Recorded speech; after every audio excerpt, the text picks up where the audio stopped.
On July 12, 2008, Jenna Hewitt and her friends were walking by the beach when they stumbled across a dead body.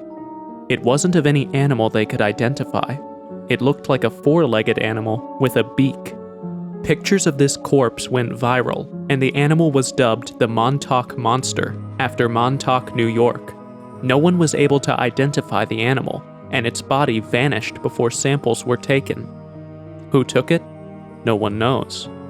More importantly, what was it, and where did it come from? Residents suspected that it was the result of experiments taking place at the nearby Plum Island. And the residents had a good reason to believe that. You see, Plum Island is home to the PIADC, an animal disease center that conducts research on animals. But that's their social media profile. Behind the scenes, this island was used for biological warfare research, some so hideous and scary that it makes movies like The Human Centipede sound PG-13.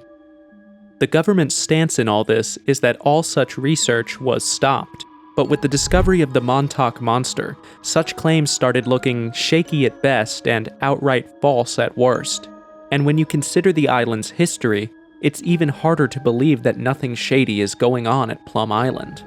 From 1952 to 1954, the U.S. Army Chemical Corps researched ways to weaponize highly transmissible diseases that affect animals. These diseases could theoretically ruin a rival nation's food supply and starve them overnight. A starving army is already an easily defeated army.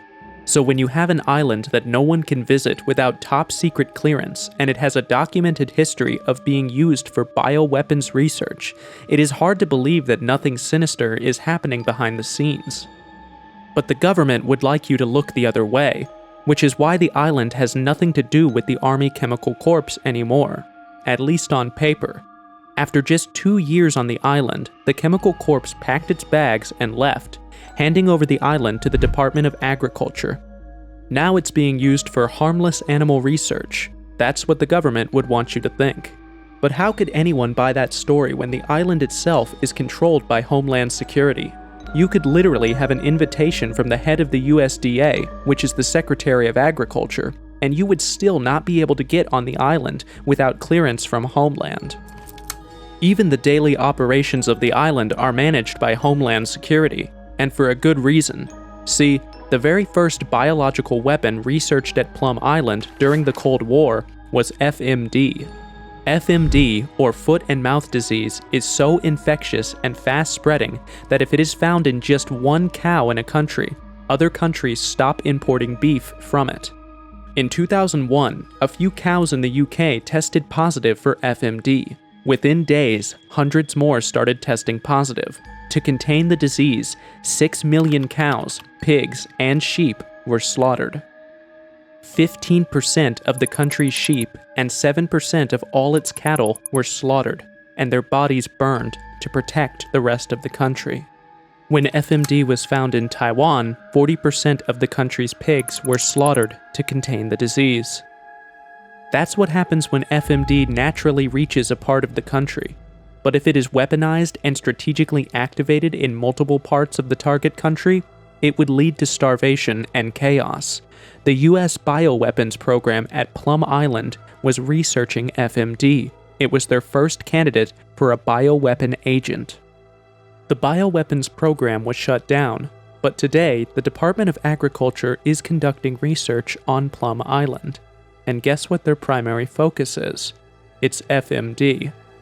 So, the government is still researching FMD, the same disease that the Chemical Corps wanted to turn into a weapon. If that's what the government admits to, what else is it doing that we don't know? After the Montauk Monster incident, another creepy carcass was discovered in the same city of New York, this time under the Brooklyn Bridge. It was dubbed the Manhattan Monster. The Parks Department declared it a pig, but the carcass had claws instead of hooves, which means that whatever it wasn't a pig. Something weird was happening to the animals, but it didn't stop at just the animals alone. In 2010, a human body was found on Plum Island's beach, where no public is allowed. The autopsy revealed that the decomposed body belonged to a 6-foot male with unusually long fingers. While the cops said there were no signs of foul play or trauma, they also accepted that his skull had indications of prior neurosurgery. At the time of his death, he had anti-seizure meds, phenobarbital, and Dilantin in his system. To this day, we do not know who he was, where he came from, and how he died. In 2023, another dead body washed up on Plum Island, this time in a boat. And just like the events of 2010, we still don't know anything about the recent one. Are these people who got too curious and sneaked onto the island? Are these insiders who knew too much? Or are they the subjects of human experimentation? The last possibility is the scariest because the government has a track record of experimenting on its own citizens. In 1932, the government promised free healthcare to 600 African American men in Alabama's Macon County, which of course any reasonable person would gladly jump on. But instead of giving them any treatment, the doctors from the US Public Health Service just gave them sugar pills and aspirin because they wanted to study the full progression of the disease they had. That disease was syphilis, which led to the death of 128 participants from direct and related causes. Syphilis can also be transmitted through intercourse, and this had been known for decades. But the participants were not told that they had syphilis. Instead, they were told that they were being treated for bad blood.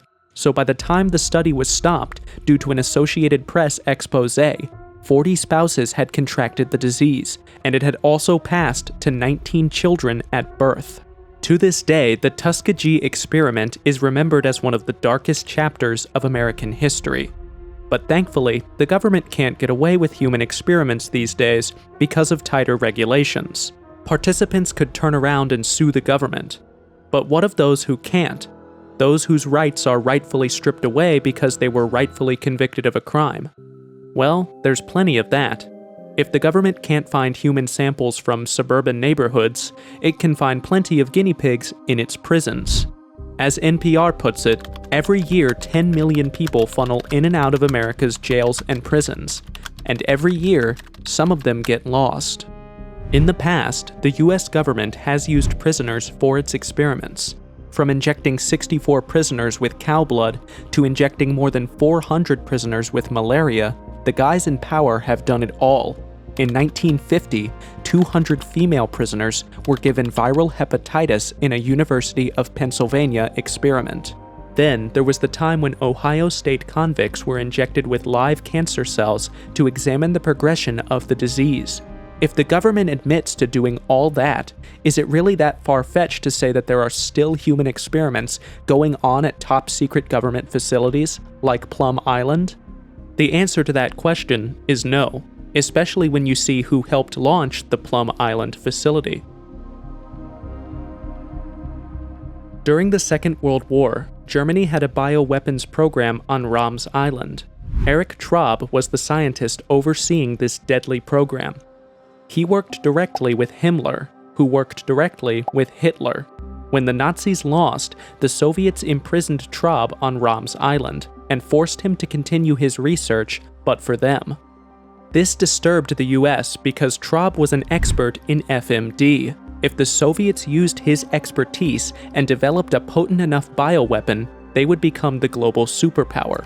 In 1948, the British carried out a high-priority mission and evacuated Trob from Ram's Island, delivering him to the US the very next year. It's no secret that America recruited and pardoned Nazis under its Operation Paperclip to get ahead of the Soviets. Erich Trob was one of these Nazis, and he visited the Plum Island facility on 3 separate occasions. For most of his tenure, Trob was stationed in America's largest biochemical weapons research center, Fort Detrick. Some people might say that importing Nazis was okay as long as it helped the US establish its dominance. But think about it, is trusting a Nazi master of bioweapons with a lab a good idea? You can answer that question in the comments. Trob's main focus was on using insects as a delivery mechanism for diseases. He wanted to turn ticks into bullets. And it seems like he did, just in the wrong place. Sources say that Trob experimented with ticks carrying Lyme disease, which didn't have a name back then. Soon after, a town just 10 miles away from Plum Island had its first major outbreak of that disease. That town was Lyme, Connecticut, and it is what the disease is named after.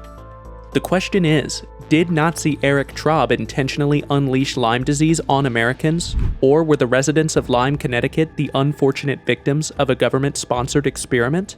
It's certainly plausible. The government has previously conducted experiments on unsuspecting citizens. Ever heard of Operation Sea Spray? The US military spent 6 days spraying bacteria over San Francisco just to test how vulnerable the city was to a bioweapon attack. Residents most likely inhaled millions of bacterial spores over the course of the test. And here's the worst part. The government conducted hundreds of similar tests as a part of its biowarfare program. Then, in 1969, President Richard Nixon issued an order to halt all germ warfare research. Most people believe that this was simply a public relations move and that the program simply went underground.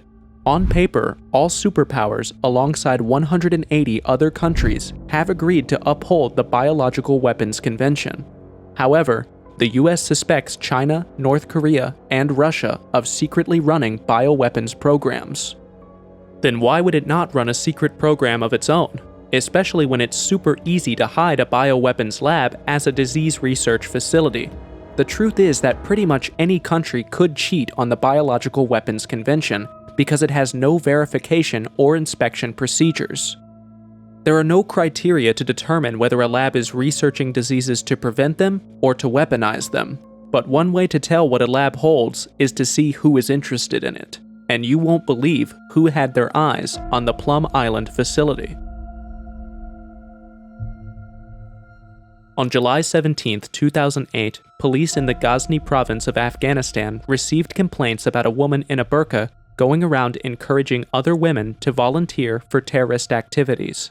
Soon after, an officer spotted a woman crouching with what looked like heavy bags under her burqa. She was cautiously taken into custody, and to the officer's surprise, the woman was not from Afghanistan. In her possession were numerous chemical substances in bottles and jars. She had 2 pounds of sodium cyanide, which can be lethal in even small doses. But the scariest thing in her possession was a set of notes. These handwritten notes referred to a mass casualty attack in the US. Also in her possession was a list of targets, including Plum Island. The woman was eventually extradited to the US, where she was sentenced to 86 years in prison. She was dubbed Lady AlQaeda because of her connection to the terrorist organization. But what made her different from other Al-Qaeda operatives was her education. Lady Al-Qaeda's real name is Dr. Afia Siddiqui. She received her bachelor's in biology from MIT and a PhD in neuroscience from Brandeis University. So this wasn't a random operative picking a random target. This was someone with specialized knowledge aiming at Plum Island for an unknown but important reason. Was Siddiqui trying to unleash America's own bioweapons on its citizens? It's plausible, because the facility does have samples of FMD, samples that have previously leaked from the lab. There have been a total of 3 instances where FMD leaked from the Plum Island lab, but since the lab is on the island, the virus was contained. In extreme cases, all animals on the island were slaughtered and their bodies were burned. At this pace, terrorists might not need to blow up the facility to let the virus out. The government's own incompetence will get the job done, like the time when a CDC lab shipped live anthrax to other labs that weren't equipped to handle the samples. 62 CDC employees might have been exposed to the deadly bacteria. In another case, a CDC lab turned a minor flu sample into a deadly specimen by accidentally contaminating it with a strain of bird flu. The CDC shut down its flu and anthrax labs and put a stop to all relevant shipments to prevent further accidents.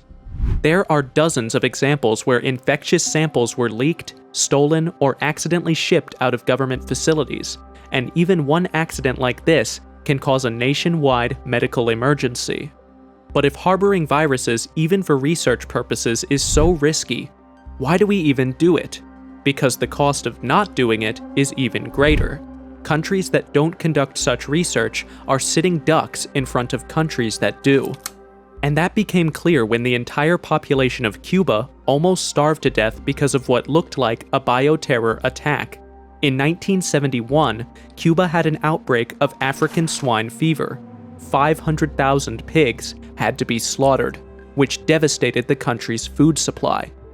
The production of all pork-related goods was halted for a few months, delivering a tough blow to Cuba's economy. At that time, Cuba was led by Fidel Castro, a dictator that the CIA desperately wanted to overthrow. So did the CIA have something to do with the outbreak? The Cuban government definitely thought so, and they had a good argument. Before African swine fever surfaced in Cuba, it was not found in the entire Western Hemisphere. The only other place in the West with samples of this virus was Plum Island. So the simplest explanation was that the virus was shipped from Plum Island to Cuba, and the narrative picked up steam when an American newspaper, Newsday, found a source to back that claim. The source told Newsday that they were handed containers bearing the virus at a US military base.